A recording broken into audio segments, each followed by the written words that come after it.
Gold, trusted gold buyers. మీరు తాకట్టు పెట్టిన బంగారాన్ని విడిపించి ఈ రోజు ఉన్న మార్కెట్ ధరకు కొనబడను.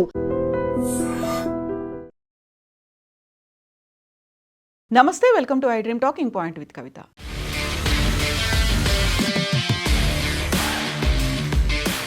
దక్షిణాది దిగ్గజ దర్శకుడు, నటుడు భారతీ రాజా ఈరోజు ఉదయం కన్నుమూశారు.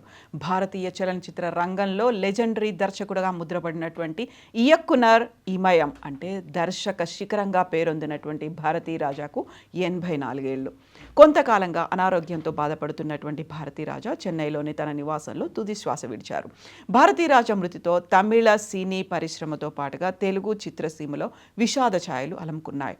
4 గోడల స్టూడియో సెట్లలో బందీగా ఉన్నటువంటి సినిమాను నిజమైన మనుషుల మధ్య గ్రామీణ వాతావరణంలోకి నడిపించినటువంటి మహోన్నతమైనటువంటి దర్శకుడిగా భారతీ రాజాకు పేరుంది.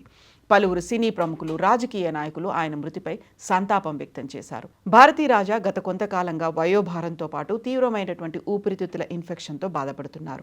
6 నెలల క్రితం చెన్నైలోని ఎంజీఎం ఆసుపత్రిలో ఆయన్ను ఐసీయూలో చేర్చి చికిత్స అందించారు. అనంతరం కోలుకున్న ఆయనను వైద్యులు ఇంటి వద్దే విశ్రాంతి తీసుకోవాలని సూచించారు. ఈ నేపథ్యంలో చెన్నైలోని నీలాంకరైలో నివాసం ఉంటున్నటువంటి భారతీ రాజా కొన్ని రోజులుగా అస్వస్థతతో ఉన్నారు. ఈరోజు ఉదయం కన్నుమూశారు. భారతీ రాజా గత కొంతకాలంగా పుత్ర శోకంతో కూడా దిగాలు పడ్డారు. సినీ తెరపై ఎన్నో భావోద్వేగాలు పంచినటువంటి ఈ లెజెండరీ దర్శకుడి వ్యక్తిగత జీవితం గతేడాది కోలుకోలేని పెద్ద విషాదం చోటు చేసుకుంది.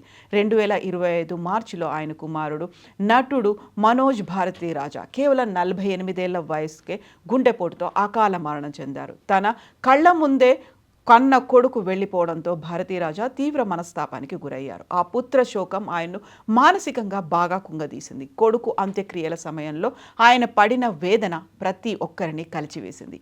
ఆ మానసిక వేదన కారణంగానే ఆయన ఆరోగ్యం మరింత క్షీణించినట్టుగా చెప్తున్నారు భారతీ రాజా సన్నిహితులు.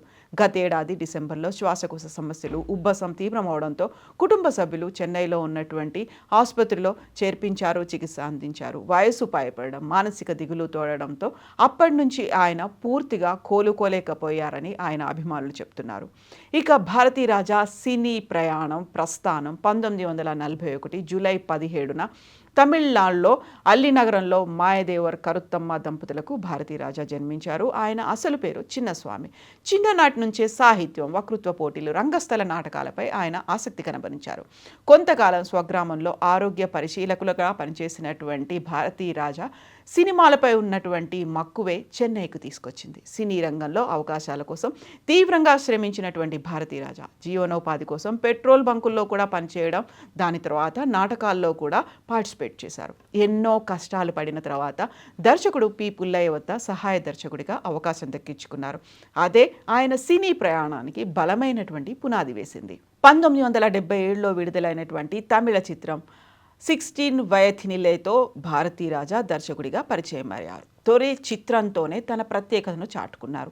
ఆ కాలంలో ఎక్కువ శాతం చిత్రాలు స్టూడియోల్లోనే చిత్రీకరించేవారు. అయితే గ్రామీణ నేపథ్యంలో సాగేటువంటి కథలు నేరుగా పల్లెల్లో చిత్రీకరించి సహజత్వాన్ని తెరపై ఆవిష్కరించారు. దీంతో తమిళ సినీ పరిశ్రమలో గ్రామీణ కథలకు ఆయన కొత్త దిశను చూపినటువంటి దర్శకుడిగా గుర్తింపు పొందారు. 16 వదనిలేయ చిత్రం కమల్ హాసన్, రజనీకాంత్ సినీ జీవితాల్లో కీలక మలుపుగా నిలిచింది. ఆ తర్వాత వరుసగా 40కు పైగా చిత్రాలకు దర్శకత్వం వహించినటువంటి భారతీ రాజా సామాజిక అంశాలను కమర్షియల్ హంగులతో మేళవించి ప్రేక్షకులను అలరించారు.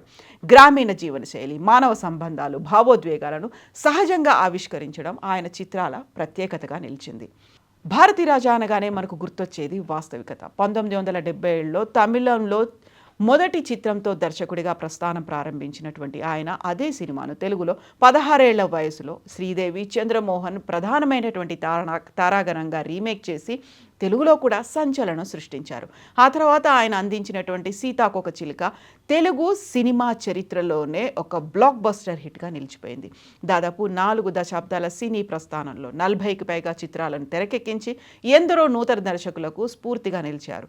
కేవలం మెగాఫోన్ పట్టడమే కాదు, నటుడిగాను కూడా తనలోని సరికొత్త కోణాన్ని ఆవిష్కరించారు. ఎన్నో చిత్రాల్లో విలక్షణమైనటువంటి పాత్రలు పోషించి మెప్పించారు. త్వరలో విడుదల కానున్న పులవర్ సినిమాలో కూడా కీలక పాత్రను పోషించారు భారతీ రాజా.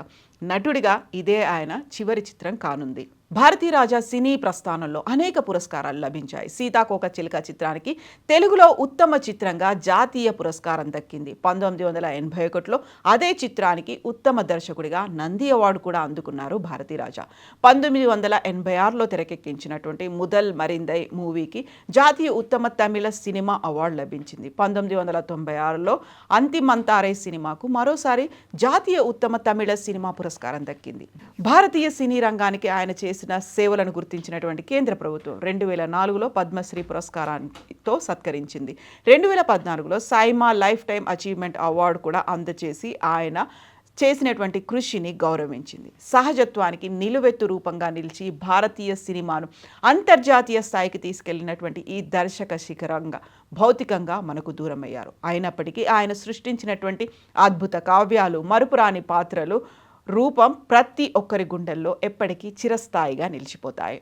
భారతీ రాజా నిర్మించినటువంటి చిత్రాల్లో మీకు బాగా నచ్చినటువంటి సినిమా ఏంటి? ఆయన నటుడిగా మిమ్మల్ని ఏ సినిమాలో బాగా మెప్పించారని మీరు అనుకుంటున్నారో కామెంట్స్ రూపంలో తెలియజేయండి. భారతీ రాజాకి ఐ డ్రీమ్ మీడియా సంతాప నివాళులు ప్రకటిస్తోంది.